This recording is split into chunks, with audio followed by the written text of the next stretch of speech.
అందరికీ నమస్కారం. నేను మీ పల్లవి. ఈ రోజు మనతో పాటు స్టూడియోలో అయితే ఉన్నారు కేదార్నాథ్ క్షేత్రాధిపతి శివరుద్ర సాధు గారు మనతో పాటు ఉన్నారు. గురువు గారిని అడిగి మరిన్ని వివరాలు తెలుసుకుందాం. నమస్తే గురుగారు. నమస్కారం అమ్మా, చెప్పండి తల్లి. గురుగారు, ఇప్పుడు గురు పౌర్ణమి వస్తుంది. గురు పౌర్ణమి ప్రత్యేకత ఏంటి? ఒకప్పుడు గురు పౌర్ణమి అంటే చాలా వైభవంగా బాగుండేది, జరిగేది అని అంటున్నారు. గురువులను వచ్చి పూజించేవాళ్ళు అంటున్నారు. సో ఇప్పుడు అలా ఏం జరగట్లేదు. అసలు ఎందుకంటారు? అసలు దాని ప్రత్యేకత ఒకసారి చెప్తారా? మంచి ప్రశ్న. అంటే గురువు ఒక అంటే దీన్ని ఏమన్నా పూర్ణిమ అని అంటాం మనం. అంటే ఈ పునర్మాసి అన్న రోజు ఏ రోజైతే చేస్తారో ప్రత్యేకంగా ఒక సంవత్సరంలో చూడమ్మా 13, 12 పౌర్ణమిలు ఉంటాయి. ఈ పౌర్ణమికి ప్రత్యేకత ఏమిటి? ఎందుకంటే గత నెలలో చేసుకోవచ్చు, లేదా రాబోయే నెలలో అయినా చేసుకోవచ్చు. శాస్త్రీయంగా దీనికి ఏం చేయబడింది, గతంలో గురువులు ఏమి రుజువు చేశారు తెలుసుకోవాలి. అంటే గురువు ఒక పరంపరని మనకు అందించిన తర్వాత వారసత్వాన్ని తీసుకునే వాళ్ళు లేరు ఇప్పట్లో. మీరు అడిగిన ప్రశ్న అదే. ఒకప్పుడు ఏంటంటమ్మా, స్కూల్లో హెడ్ మాస్టర్ నుంచి కానీ క్లాస్ టీచర్ నుంచి కానీ ఏదైనా జ్ఞానబోధ తీసుకున్నప్పుడు ఆ జ్ఞానబోధ జీవితాంతం మనం మంచికో చెడుకో లేకపోతే 10 మందిని ఒక ఉన్నతమైన స్థితికి తీసుకెళ్ళినప్పుడు గురువుని గుర్తు చేసుకొని ఒక జ్ఞాపకార్థంగా ఒక రోజు పెట్టుకుంటాం. ఇప్పుడు మన దాంట్లో ఏమంటారంటే పూర్వ విద్యార్థులందరూ కలుసుకుంటున్నారు, గురువుని పిలిచి కొంచెం గౌరవంగా మాకు అప్పట్లో మీరు పాఠాలు చెప్పారు, మీరు చిన్నప్పుడు మమ్మల్ని కొట్టారు అని కొన్ని ఈ విధంగా నెమరేసుకునే జ్ఞాపకాలు ఈ రోజుల్లో చూస్తాం. ఇక్కడ గురు పూర్ణిమ అనేది దైవాధీనానికి సంబంధించింది. గమనించాల్సిన ప్రశ్న. గురువులు అనేటోళ్ళు ఉపాధ్యాయులు కూడా గురువులే. కానీ ఒకప్పుడు మన దగ్గర గురువులు ఎవరు? సనాతన ధర్మం అనేది మొదలైనప్పటి నుంచే. కానీ ఈ ఇతిహాసంలో ఋషి సనాతన ధర్మం అంటారు. మన శాస్త్రాన్ని అనేది ఏంటంటే అమ్మా ఋషి పరంపరం అన్నది. ఋషి పరంపరలో ఋషులు ఎవరు? వేదశాస్త్రాన్ని పఠించిన మహానీయులు ఎవరు? దైవాధీనమైన దైవాన్ని ప్రతి కడప కడపకి చేర్చింది ఎవరు? ఒక గురువు గురుస్థాయిని కాపాడుకునే పరిస్థితి ఈ రోజుల్లో చాలా మందిలో చూస్తున్నాం. గమనించాల్సిన ప్రశ్న. ఎందుకంటే ఒక గురువుకి ఈ రోజుల్లో విలువలు చాలా తగ్గాయని చెప్పొచ్చు. మీకు తెలుసా తల్లి, గురువులు అనే వాళ్ళు ఎలా ఉండాలి అని అంటే కనుసైగలో కూడా అవతల శిష్యుడిని క్షేమం, తర్వాత ఏదైనా ప్రమాదం, భవిష్యత్తు ప్రణాళిక కనుసైగలో కూడా కనబడేలాగా ఉండే పరిస్థితులు ఒకప్పుడు ఉన్నాయి.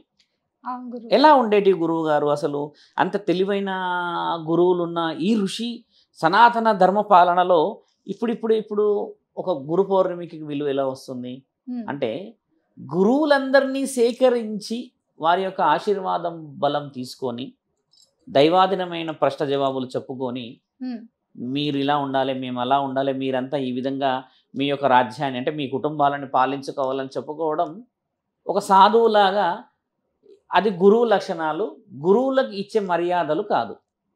గురు పూర్ణిమ అని అంటే అమ్మ మీకు ఆ పూర్ణిమ గురించి వివరణ చెప్తాము.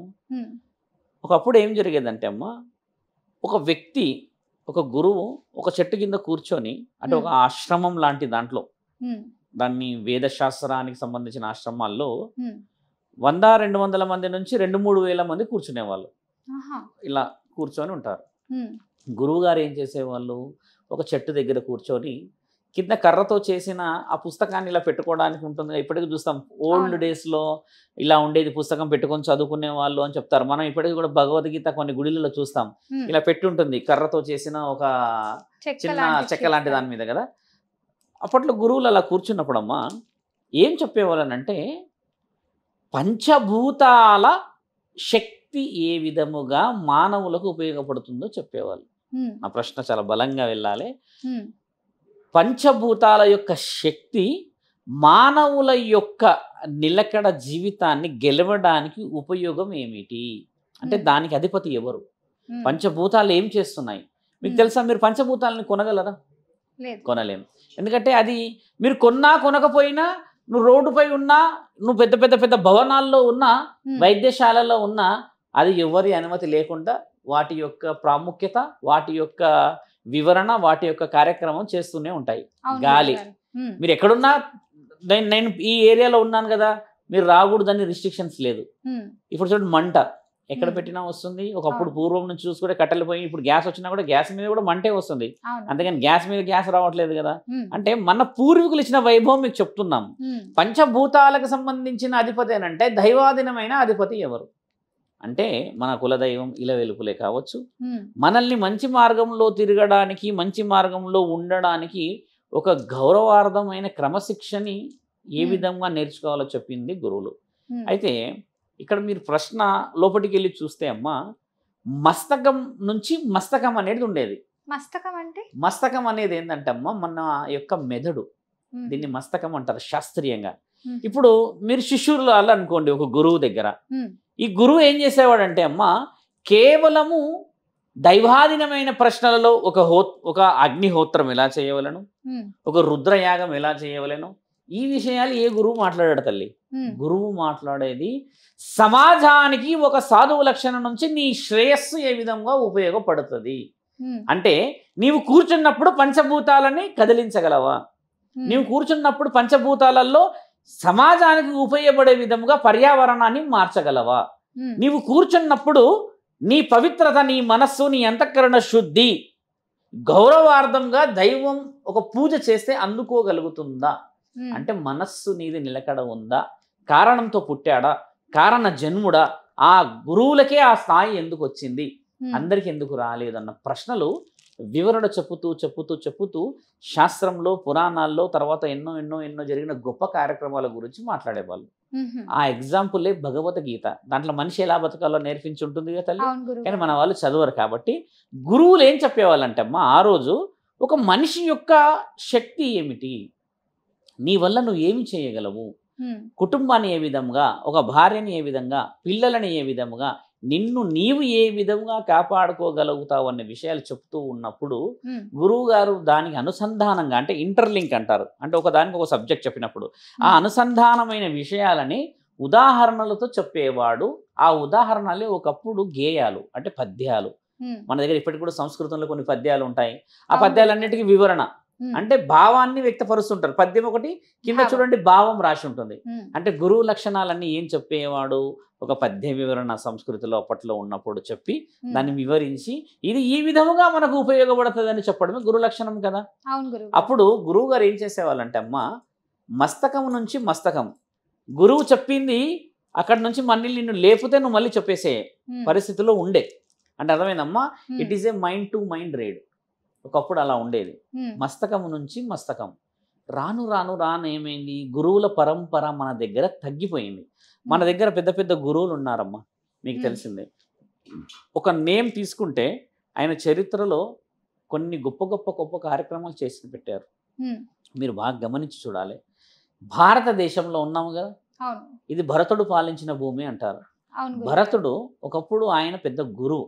ఉమ్, భరతుడి వల్ల గొప్పతనం ఏమొచ్చింది తెలుసా అమ్మ మన దగ్గర, ఆయన ఆయుర్వేదిక వనమూలికలని మన భారతదేశం నుంచి వేద పాఠశాలల్లో కూర్చొని కొన్ని వందల రాజ్యాలకి పంపేవాడు. వేరే వేరే దేశాలకి పంపితే ఉమ్, అక్కడ ఆయుర్వేదికంతోని శరీరంలో ఉన్న కొన్ని రోగాలన్నీ ఏమంటారు నిర్మూలన జరిగితే ఎవరు పంపించారు, ఎక్కడి నుంచి పంపించారని అడుగుతారు కదా. రోగం అవును వచ్చిన వాడు గురువు గారు. నయమైనక ఉమ్, అలా పేరు ప్రఖ్యాతులు గాంచి గాంచి గాంచి గాంచి ఆయన ఒక ధన్వంతరినే ఇవ్వగలిగిన మహానీయుడు కావడం చేత ఉమ్, ఆయన పేరు మీద భారతదేశం వచ్చింది అని మన దగ్గర ఒక నానుడి కూడా ఉంది.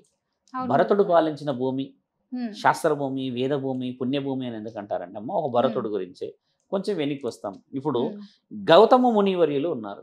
ఉమ్, ఇప్పుడు గౌతమ మునివర్యులు ఎవరు, గౌతమ ముని వల్ల ఏమొచ్చింది అనంటే మన గోత్రనామాలు. ఈరోజు మీ పేరుకు ముందు గోత్రం ఉంటుంది కదమ్మా. అవును ఈ సప్త ఋషులు 7 గోత్రనామాలకి వాళ్ళే శ్రీకారం చుట్టారు.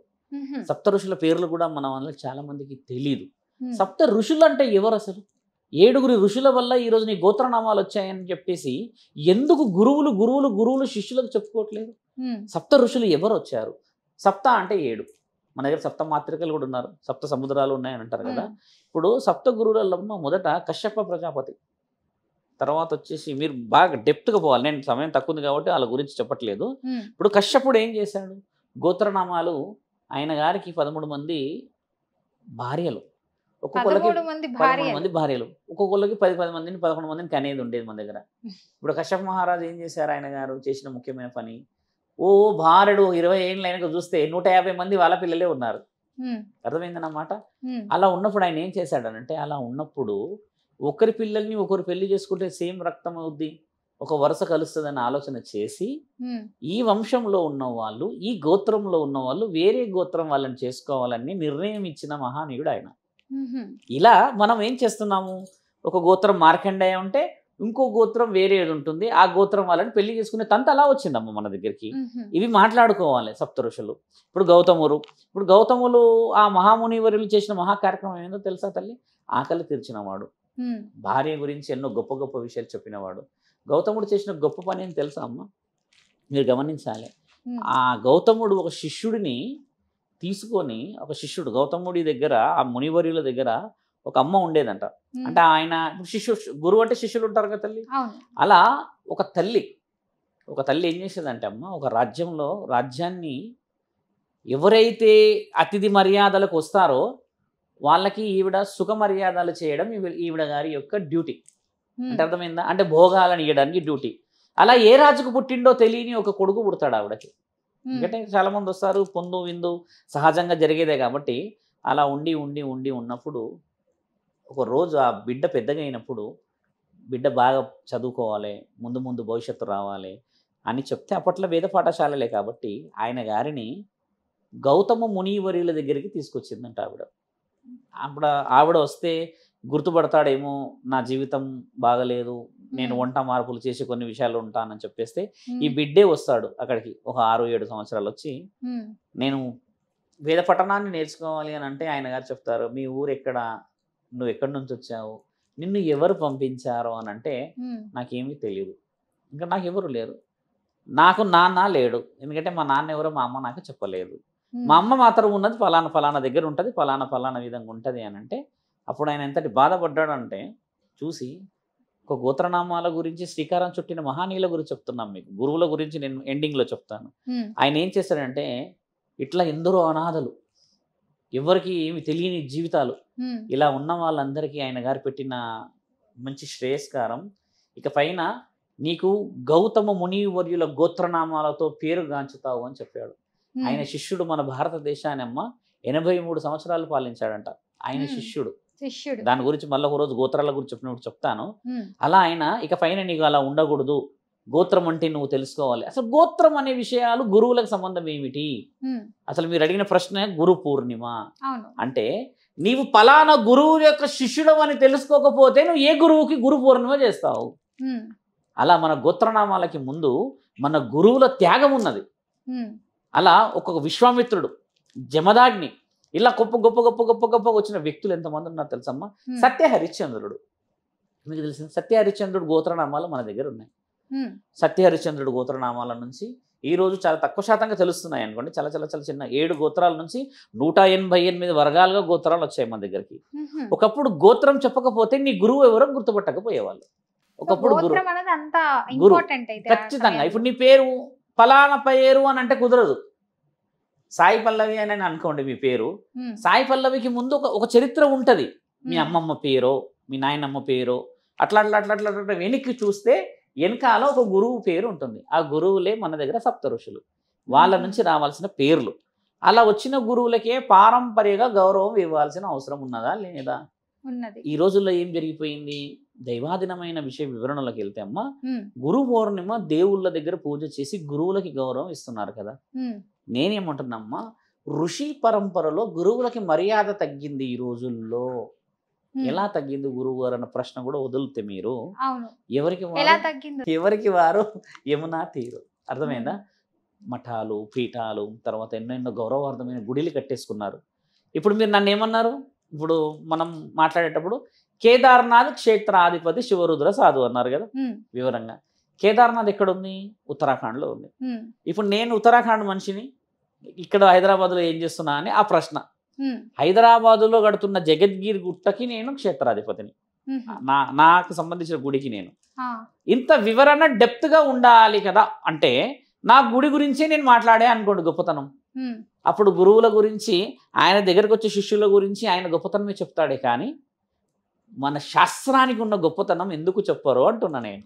అర్థమైందమ్మా అమ్మ? నా ప్రశ్న అర్థమైందిగా? నేను అడిగింది ఏంటంటే, నేను నా గుట్ట గురించి నా గుడి గురించి గొప్పతనం చేసుకోవడానికి నేను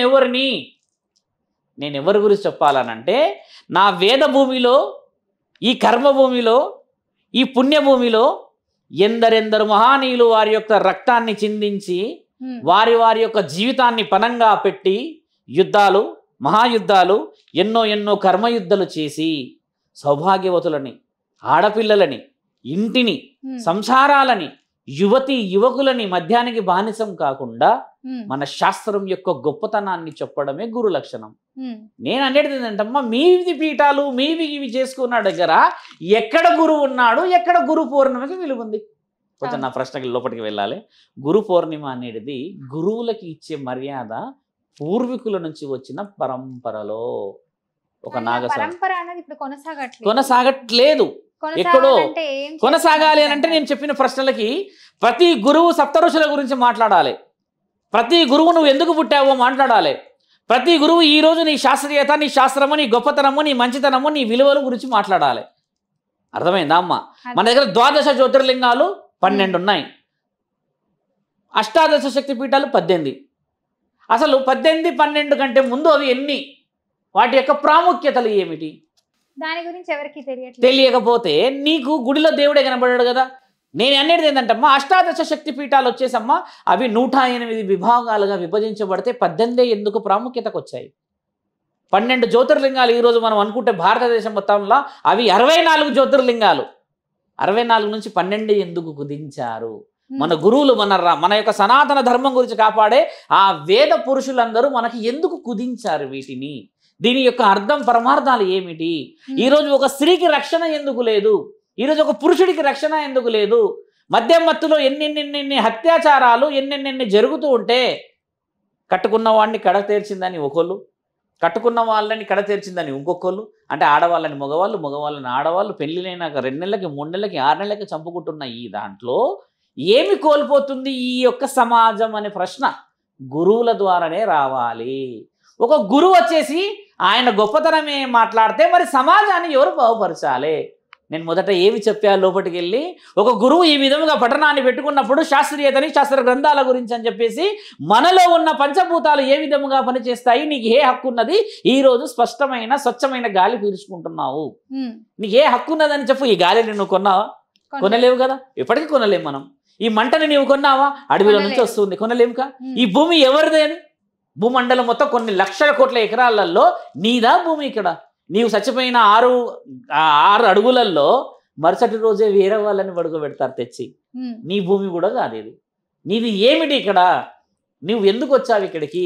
ఏమి సాధించడానికి నువ్వు వచ్చావు? ధర్మం ఏమిటి? మహాధర్మం ఏంటిది? పుణ్యధర్మం ఏంటి? మానవ ధర్మం అంటే ఏమిటి? దైవ ధర్మం అంటే ఏమిటని గురువులు ఎందుకు ప్రస్తావన తీసుకురాకూడదు? సనాతన ధర్మ కార్యక్రమాల గురించి ఎందుకు మాట్లాడకూడదు? ఒక్కొక్క గొప్పతనం గురించి మాట్లాడిన మన ఈ వేద భూమిలో గురువులకు ఒక రోజు ఇచ్చారమ్మా, గురు పౌర్ణిమ. ఒకప్పుడు గురువులను చూడాలనంటే శిష్యులు కొన్ని రోజుల తరబడి ఎండలో, నీడలో, వర్షంలో, మంటలో నిలబడిపోయే పరిస్థితులు. అంటే ఈయన గారు ఆ గురువు గారి యొక్క శిక్షకి అర్హుడా కాదా? ఒక ఎగ్జాంపుల్ చెప్తాను. ఏకలవ్యుడు, ఆయన గారు చేసిన గొప్ప పని గురువు లేని విద్య.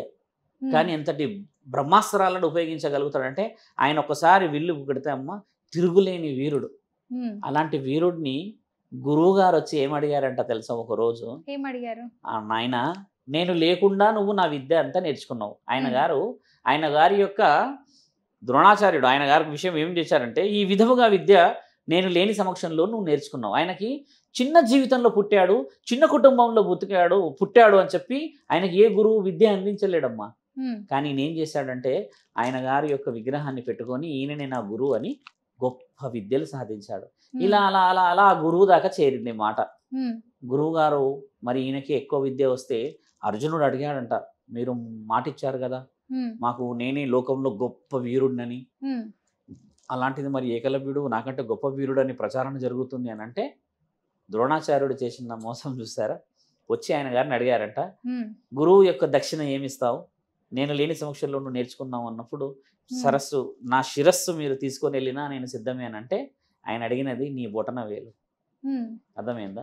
బొటన్ వేల్లో జ్ఞాపక తీసుకెళ్ళిపోయా. శక్తి గొప్ప జ్ఞాపక విద్యలన్నీ శక్తి అని వచ్చాయి. కాకుండా బొటన వేలు లేకుండా నువ్వు విల్లు వేయలేవు. వీళ్ళు వేయలేరు. We cannot write also we cannot కొన్ని ఉంటాయి. దీంతో ఇదే మెయిన్ అన్ని ఏళ్ళల్లో బొటన వేలుతో ముఖ్యమైనది. శ్రీచక్రం కూడా బొటన వేలు అంతా ఉండాలని ఎందుకంటారంటే ఈ 4 ఏళ్లలో ఏ ఏళ్ళు లేకున్నా కూడా నువ్వు ఏదైనా చేయవచ్చు కానీ బొటన వేలు లేకుండా చేయలేవు. అవును. దీనికి అర్థం మన పూర్వీకులు ఈ విధంగా ఇచ్చారు తల్లి. అలా గురువుల యొక్క విషయ వివరణలలో గొప్పతనం అనేది తగ్గడానికి గల కారణం ఏంటంటమ్మా, రాను రాను రాను రాను రాను నేను గొప్ప కదా తల్లి. అవును. ఇప్పుడు గురు పౌర్ణమి రోజు గురువులకు ఏం మర్యాద ఇవ్వాలని మీరు చెప్పండి. ఓ శాల్వా నాకు కప్పేసేసి నా నుంచి 4 ప్రవచనాలు వింటే గురు పూర్ణిమకి విలువ వస్తుందా అమ్మ? రాదు. ఆ ఆడపిల్లల గౌరవం, కుటుంబాల గౌరవం, పెళ్ళిళ్ళ గౌరవం, అన్నదమ్ముల గౌరవం. భూమి పంచాయతీలలో ఈరోజు పొద్దున చూసాము, 2 అన్నదమ్ములు కలిసి 2 జేసీపీలు పెట్టి భూమిలో కొట్లాడుకుంటున్నారు ఇక్కడ దాకా ఇక్కడ దాకా. అంటే ఎంతటి బాధ. మరి ఎక్కడ మన పూర్వీకులు మనకిచ్చిన శాస్త్రం, ఎక్కడ మనం చేసుకుంటున్న గొప్పతనం తల్లి? మీరు అడిగిన ప్రశ్నలో నేను ఈ విధంగా డెప్త్గా ఎందుకు పోతున్నానంటమ్మా, గురువులకి ఈరోజు విలువలు తగ్గాయి. ఆ గురువులని గౌరవించండి. వాళ్ళకి ఇచ్చే విలువ గురు పౌర్ణిమ రోజు పిలిచి, పునర్మాసి రోజు పిలిచి, ఒక శాలువా కప్పి మర్యాద చేసి నువ్వు హోమయజ్ఞాలు చేసినంత మాత్రాన గురువు అనిపించుకోడు. ఆ గురువు ఉన్నాడని అనుక్షణము అనుభవించాలి. మా గురువు గారు మాకంటే మేధాశక్తిని సంపదన చూడగలుగుతాడని తెలుసుకోవాలి కదా. అలాంటి గురువులు ఎంతమందో ఉన్నారు తల్లి ఇక్కడ. అలాంటి గురువులను వదిలిపెట్టేసేసి ఈరోజు మనము గురు పౌర్ణమికి విలువ తెచ్చుకుంటున్నామా? వేద ఋషులు, వేద పండితులలో ఉన్న మహా సంఘటనలు మాట్లాడి ఇలాంటి గురు పౌర్ణిమల యొక్క గొప్పతనము, గొప్ప గొప్ప గొప్ప గొప్ప గురువుల దగ్గరికి శిష్యులను చేర్చడమే సనాతన ఋషి పరంపర. ఋషి పరంపర అంటారు మన దగ్గర. గురు పరంపర, ఋషి పరంపర అంటే నీ వెనకాల మొత్తం ఋషులే ఉన్నారు ఒకప్పుడు. రాసింది కదా మొన్న ఒక మాట. అంటే ప్రశ్న ఎలా ఉంటుందంటమ్మా, మీరు అబౌవ్ 500 years బ్యాక్ చరిత్ర తీస్తే ఒక్కొక్కరికి ఇంత పెద్దగానే హెయిర్స్ ఉండి ఇట్లా మునివర్యులు ఇలా పెట్టుకొని ముని కలశం అంటారు. మునిల చేతిలో ఉండే ఆ కలశాన్ని ముని కలశం అంటారు.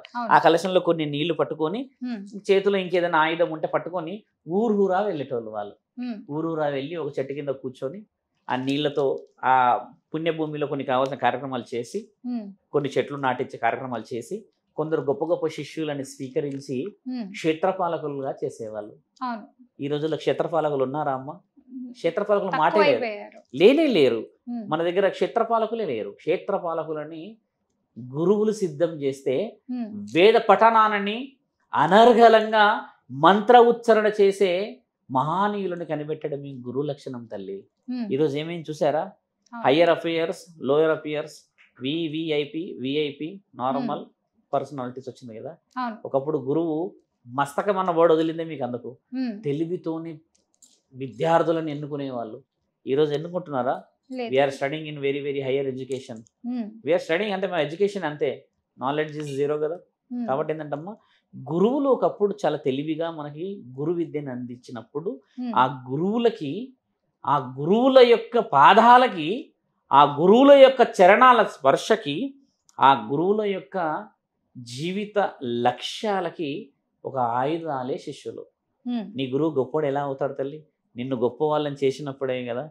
ఈ రోజుల్లో ఎంతమంది గురువులు, ఎంతమంది శిష్యుల్ని గొప్ప వాళ్ళని చేసి వాళ్ళు చాలా చాలా చాలా చిన్న జీవితాన్ని గడుపుతున్నారు తెలుసా అమ్మ? వేద పాఠశాలలో గురువులు గొంతు చరుచుకొని అరుస్తారు అక్కడ. అలాంటి గురువులకి విలువ ఉందా? లేదు. అనర్గళంగా అన్నవరంలో పోయి చూడండి 1000 మంది పిల్లలకి చెప్తారు. ఒక తిరుపతిలో పోయి చూడండి, శ్రీకాళహస్తిలో చూడండి, వేద పాఠశాలల పిల్లలకి ఎంత కంఠస్థం చేపిస్తారు 3:30కి అమ్మ. అలాంటి గురువుల పరిస్థితులు ఎలా ఉన్నాయో ఒకసారి ఆలోచించండి తల్లి. గురు పూర్ణిమ చేసినంత మాత్రాన గురువులకి గౌరవం రాదు తల్లి. అసలైన గౌరవం అనువనువున అనుక్షణము గురువులన్నీ కంటికి రెప్పలాగా కాపాడుకోకపోతే రానున్న రోజుల్లో గురు పూర్ణిమ క్యాలెండర్లోనే ఉంటుంది. ఈ రోజుల్లో గురువులు లేరు, గౌరవం తగ్గిపోయింది, విలువలు తగ్గిపోయాయి. వీటికన్నిటికీ గౌరవంగా కనీసం మీ వీడియో ఛానల్ ద్వారా అన్న తెలియాలి ప్రతి ఒక్కరికి. ఈ గురు పౌర్ణమి రోజు మీరు అడిగారు గురుగారు దీని ప్రత్యేకత అని అన్నప్పుడు నేను డెప్త్ అవును. చెప్పాను కదా. ఈ గురు పౌర్ణమి రోజు గురువుల దగ్గర నుంచి తీసుకోవాల్సిన ముఖ్యమైన విషయం ఏంటి తెలుసా తల్లి? వారి చేతుల ద్వారా ఒక వస్తువు మనం తీసుకోవాలి. ఏం వస్తువు వస్తుంది? గురువుల దగ్గర ఏముంటుంది? కాషాయం బట్టలు వేసుకున్న వాళ్ళ దగ్గర, ఈ ఒళ్ళంతా చితాభస్మము లేకపోతే గంధం పెట్టుకున్న వాళ్ళ దగ్గర ఏముంటుంది తల్లి? ఏమీ ఉండదు. కానీ గురువుల దగ్గర ఒక బలమైన అస్త్రం, బలమైన శాస్త్రం ఉంటుంది తెలుసా? నాలుక. నాలుక నుంచి ఒక మాట తీసుకొని ఆ మంత్ర ఉచ్చారణ తీసుకొని ఆ మంత్ర ఉపదేశాన్ని మన మనస్సుకి, అంతఃకరణ శుద్ధికి, ప్రతి నరానికి చేరే విధముగా ఉపదేశించి ఇది మా గురువు గారు ఇచ్చిన అత్యంత ముఖ్యమైన ఒక శాస్త్రాన్ని కాపాడగలిగిన ఆయుధం అని చెప్పుకోవాలి. బంగారం ఇచ్చేసేసి శాలువలు కప్పేసేయడం గురువు యొక్క లక్షణం, లేకపోతే గురువులకి మనం ఇచ్చే లక్షణం కాదు. గురువుల నాలుక నుంచి నువ్వు నేర్చుకోవాల్సిన బలమైన పదాలు కొన్ని ఉంటాయి. అలాంటి గురువులను మనం సంపాదించుకోవాలి తల్లి. ఎంతమంది లేరు? 70 ఏళ్ళు, 75 సంవత్సరాలు, 80 సంవత్సరాలు ఉన్న గురువులు ఇప్పుడు ఎంతో మంది ఉన్నారు. వాళ్ళందరి దగ్గరికి వెళ్ళి ఎందుకు మనం గౌరవార్థమైన విషయాలు తెలుసుకోము? ఎందుకంటే ఇది నీ గుడి కాబట్టి, నువ్వు కట్టుకున్న ఒక కాన్స్టిట్యూషనల్ ఇన్స్టిట్యూషన్ కాబట్టి నీ దేవుడు నీకే అయ్యాడు. గురువులు అందరి దేవుళ్ళతో సమానం.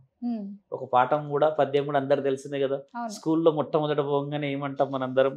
గురువు గురించి ఎత్తడు. గురు బ్రహ్మని ఎందుకంటాం? దైవ బ్రహ్మ అని ఎందుకనాలి? ఏం మాట తెలుసా తల్లి?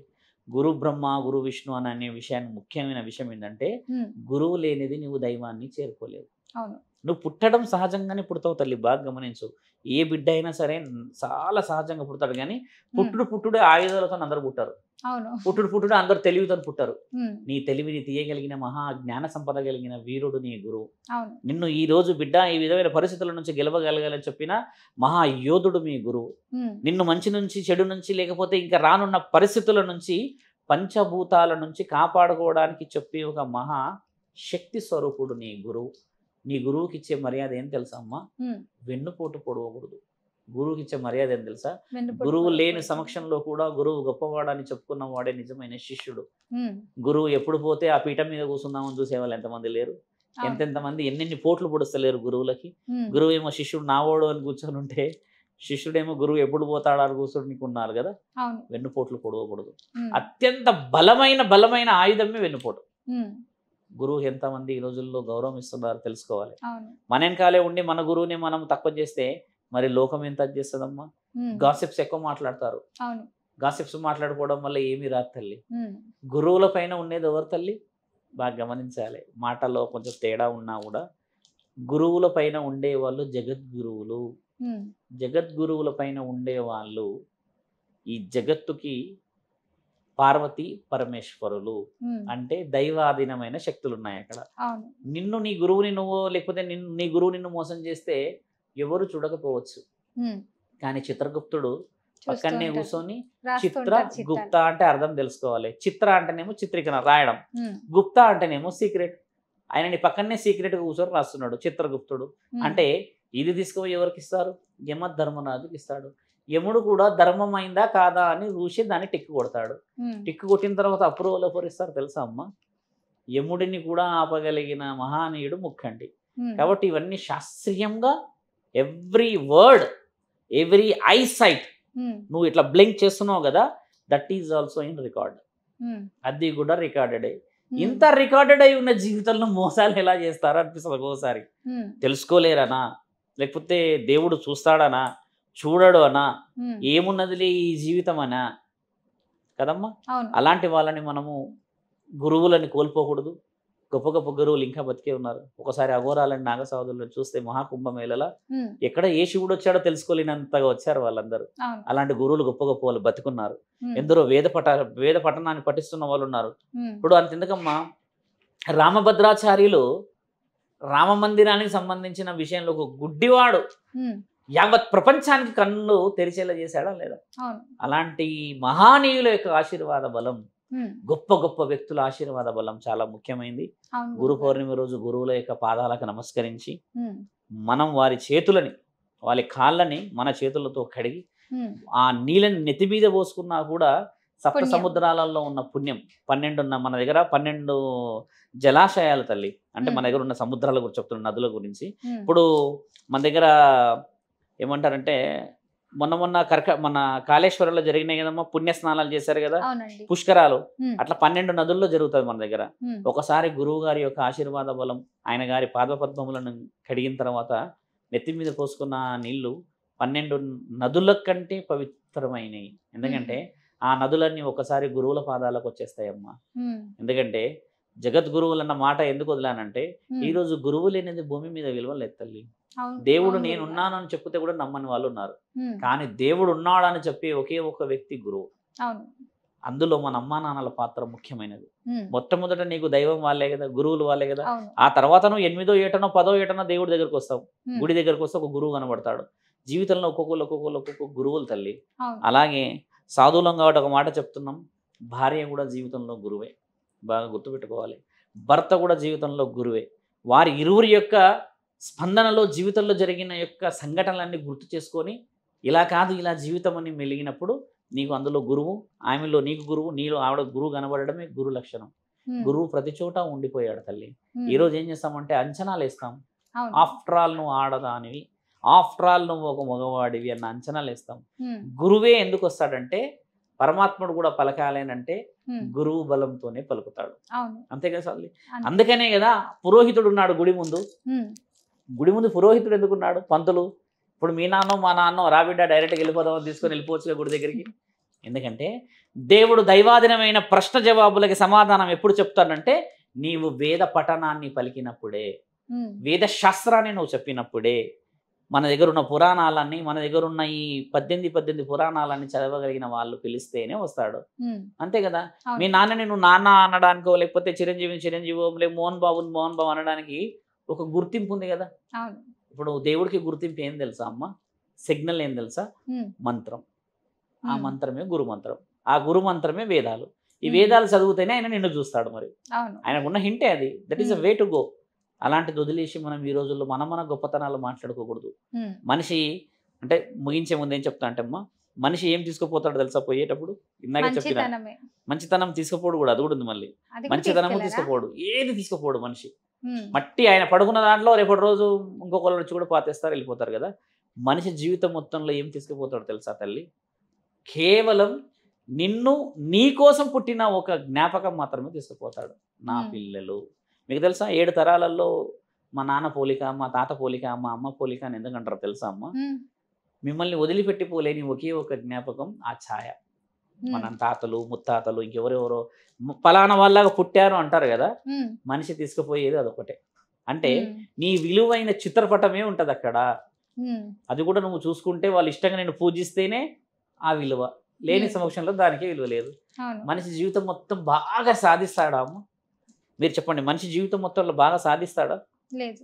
మనిషి ఏది సాధించలేడు. ఉమ్, ఏదో ఒక లోటే ఉంటుంది. కాబట్టి ఉమ్, సాధించలేని ఈ జీవితాన్ని సాధించడానికి పుట్టించడమే పరమాత్ముడి యొక్క ముఖ్య లక్షణం. ఉమ్, అంతేగా తల్లి. అవును. విడిపోతారని చెప్పి తెలిసిన ఈ జీవితంలో ఎందుకు కలపడమో వాస్తవం కదా. అవును. కాబట్టి ఇదంతా మళ్ళీ చెప్పడం ఏంటంటే, పైన చిత్రీకరించే వస్తున్నాయి.